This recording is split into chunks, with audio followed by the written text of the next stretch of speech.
Business is booming for Ohio State. Apparently, it's commitment season out here for Ohio State's 2025 recruiting class. That class is up to what, 19 commits and 10 of the top 100. So 10% of the nation's best players in the country are headed to Ohio State, the number one recruiting class in the country. I'm Stephen Means. That's Andrew Gillis, and this is Buckeye Talk.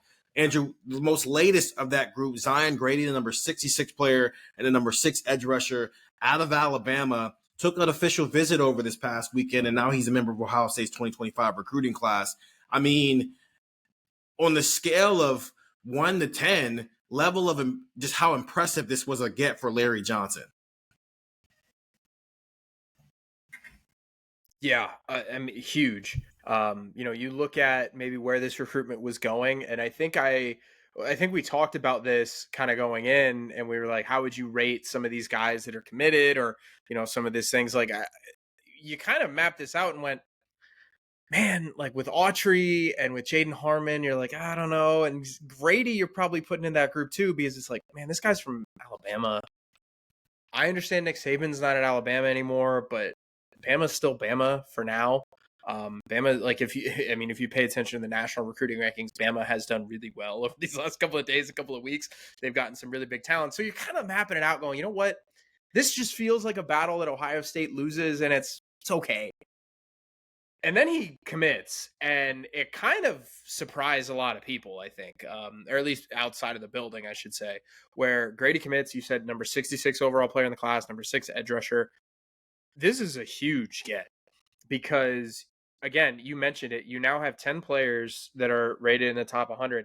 I don't know what's more impressive, 10 players in the top 100 or 6 in the top 50. I don't know. However you want to phrase that, especially when you've got, you've got 4 guys, TJ Alford, Fahim Delane, Naheem Alford, Devin Sanchez. They're all top 50 players, and they're playing on defense. And then, by the way, you've got 2 top 70 edge rushers. You have Zahir Mathis, the kid out of Philadelphia, who's 6'6", and then you've got Zion Grady. He's in this class now. You have London Merritt. Justin Hill's going to commit in a couple of days. I like Ohio State in that one. You map this out and go, oh my goodness, Ohio State's really building something special along the defensive line for the 2025 class. This was a huge recruitment, and we'll talk about the Alabama of it all here in a minute. But as a player, this is a really, really impressive get for Ohio State. I mean, you watch his tape. I mean, you see a guy that can win off the edge. You see a guy with a great first step. He's got good explosiveness. He's got good speed to power. Speed to power, you're going to hear me talk about that a lot. I love that with Justin Hill's game, where they can utilize that first couple of steps, that first step, and really explode off the line of scrimmage. And I think Grady does that really well. This is a guy that Ohio State fans should be very, very excited to have in their class. I think, especially when you pair him with Zahir Mathis and maybe some of these other guys that are enjoying the class, London Merritt too, who's almost a top 100 recruit. Really, really impressive get. So yeah, if you were to rate maybe the commitments that could come out of this past weekend, Grady was not on the list. I sent a text out to our subtext subscribers, and I think I ranked like the top 3 or 4. Grady was not on that list. Grady was not on that list going into the weekend, and here we are.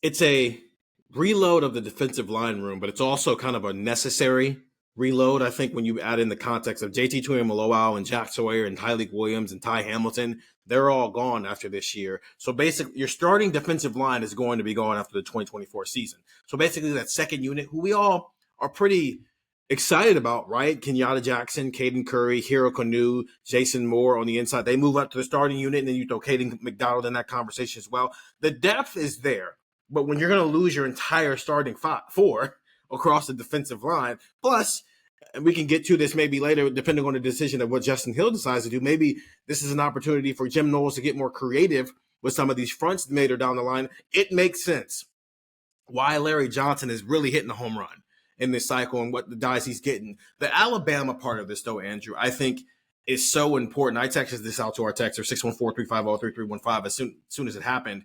You already got Naheem Alford, right, who's a number 6 player, number 2 cornerback, top player in Alabama, a 5-star recruit, the only 5-star in Alabama in the 2025 cycle. But Alabama routinely has top 100 recruits in it, right? Alabama, the Crimson Tide, of the top 5 players in Alabama, and really I'll extend that. There are 9 players in the state of Alabama ranked inside the top 104 in the country. How many of those players do you think are committed to the Crimson Tide right now, Andrew? Don't look at it. How many do you think are committed to the So Crimson? there's 9 in the top 104. I'm gonna say 2. One under. There's 3. The One. highest of which Okay. is Derek Smith, the athlete out of Right. Selma, number 52 player, number 2 athlete out of Alabama, in the country. Micah DeBose, the number 89 player, number 8 offensive tackle, who I think we thought maybe Ohio State could maybe pull that kid back up to Ohio as a guy with Ohio ties. The Crimson Tide hold on to him, so kudos to Kalen DeBoer. And then Anthony Rogers, number 104 player, number 7 running back. That's it. So the top 9 players in Alabama, only 3 of them are headed to the Crimson Tide. Now there's a couple who are headed to Auburn, right? Eric Winters, the safety. Yeah. And then Aquan Vegas, the number 4 safety in the country. He's crystal ball to Auburn. So Auburn might keep some of those guys as well. And then Jared Smith's undecided. But Ohio State's got 2 of those guys. Texas has 1 of those guys. It's the position for Kalen DeBoer that Ryan Day was in a couple of years ago, right? When he took over for Urban Meyer. You're replacing a legend. And so everyone's going to poke at you. Everyone wants to see, hey, are those borders still strong, right? I think a couple of years ago, I don't think Alabama loses Naeem Offord. I mean, you got the best college football coach of all time who also specializes in secondary play. Naeem Offord probably stays home. Zion Grady probably stays home to play at Alabama. But when that's off, he was committed to Alabama. Yeah, he was committed to Alabama, and then Saban leaves and he backs off. Yeah, I don't know if there's a world you live in where Ohio State is flipping a kid from Alabama, right before this cycle. But when you live in this world where Kalen DeBoer is an excellent football coach, he's just coming off of coaching in the national championship game. He led Washington there, so I think we're expecting Alabama to still be amongst the best teams in college football. But that doesn't mean he's going to recruit like Nick Saban. So what do you see? Guys poking, right? Guys poke at Ohio kids. It's just Ryan Day shut it down. Jack Sawyer stayed home. Paris Johnson stayed home. Zach Harrison stayed home. CJ Hicks, Sonny Styles stayed home, right? All those guys stayed home. Kalen DeBoer's got to build those borders up and make sure they're still strong. While he's doing that, Texas, Georgia, Ohio State, USC, the top teams in college football, I know I put USC in there, but they're a top-tier program. They're just not right now. But these other programs who recruit like you, right, can come in here and poke holes. And Tim Walton and Larry Johnson have come in there and they've poked holes. And maybe they're not done poking holes in Alabama, but this is what happens when you lose your legendary head coach. Programs like Ohio State take advantage of it and reload their room. When you look at the state of Alabama, like not the program, like the literal state of Alabama, I think you're right. There is maybe a little bit of blood in the water, I guess would be maybe the way to phrase that. And all of these programs need to look at this. And I think Ohio State's done probably the best. I mean, just look at the rankings. They got the number 1 player in the state of Alabama. They're now the number 6 player in the state of Alabama. Like, they were in on the number 8 player in the state of Alabama. You don't need to win Alabama if you're Ohio State. Alabama needs to win Alabama. Auburn needs to win Alabama. Those are the schools that need to win Alabama. Georgia even needs to win Alabama to some extent. You need to come in there and get some guys and kind of poke and prod. You've got to rattle some cages. And I think that is the best way to put it. And I think that is the way that Ohio State has gone about this, right? Because Ohio State, nobody's expecting Ohio State. You could be the most positive, optimistic, glass half full, sunshine and rainbows Ohio State recruiting fan, and you're an Ohio State fan who follows recruiting, and you're just looking at this going, you know what? We're going to bring in everybody. We're going to get all these players, and everything's great. I don't even think you're going to look at it and say we need to out-recruit Alabama, because you also want to recruit Texas, California, Georgia, Florida. You also want to recruit all those places, and oh, by the way, Ohio. So I think you just need to go in there and make people aware of you. To quote one of my favorite movies, Slapshot, let them know you're there. And there's another part of that I can't say on video, but let them know you're there. And you just got to let Alabama know that you're there. And you got to let Auburn know that you're there. And I think they've done that with Naeem Offord, and I think they've done that with Zion Grady, because previous years, Ohio State going into Alabama and winning a recruit was nothing. I talked with Naeem Offord's dad right after his commitment, and he was really open about it. And he said one of the things that he told Ohio State staff, he credited Tim Walton, credited a lot of people on that staff, was he was saying, if they just come down here, kids would go to Ohio State. Nobody ever has come down here from Ohio State. And frankly, he was talking about other Midwestern schools too. Everybody just kind of looked at Alabama as, hey, look, there's this giant moat around it. And hey, look, here's the castle. And oh, yeah, the best general in the world is leading this thing, right? Everybody just looked at it and went, you know what? We're good. We're not even going to bother. It's a waste of our money. It's a waste of our time. It's a waste of our effort to go try and pull a kid out of Alabama if Alabama wants him. And I'm not saying that it won't get back to that because, again, look, Alabama still has a great recruiting class. Alabama has shot up in these last couple of days. You've said they've got, three players in the top 9 of those rankings. Alabama always kind of lurks in the water, so you never know what they're going to flip at the end. November, December, you never know kind of where they're going to be at. But that's, I think, perfect for Ohio State. You just got to go in there and steal one and then get out of there, and steal another kid and then get out of there. You don't have to go in there and start just planting your flag everywhere and say, you know what, we're going to take this state and this state and this state and this state. That's just not realistic. So I think that there's a lot that goes into this. I think it's the Saban of it all. I think it's Ohio State's NIL.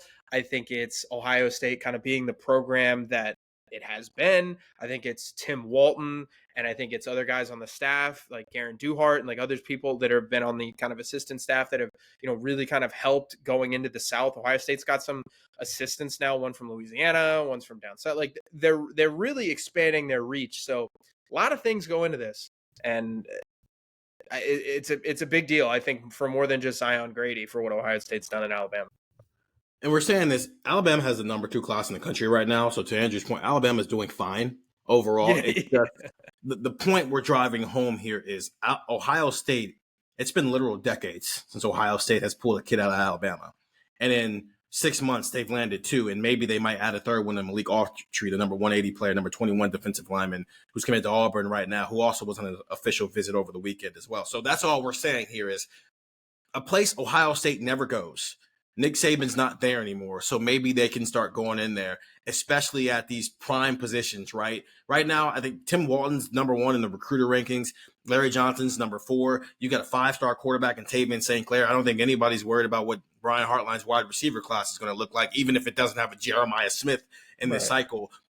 4 of the 5 primary NFL draft positions, the positions that go consistently in the top 10, Ohio State's hitting home runs on the recruiting trail right now. And at 2 of those spots, they went into Alabama to help add to that conversation there. So that's Zion Grady, Ohio State's latest addition to its 2025 recruiting class. He's one of 3 guys to commit over a 4-day period for Ohio State over the past weekend.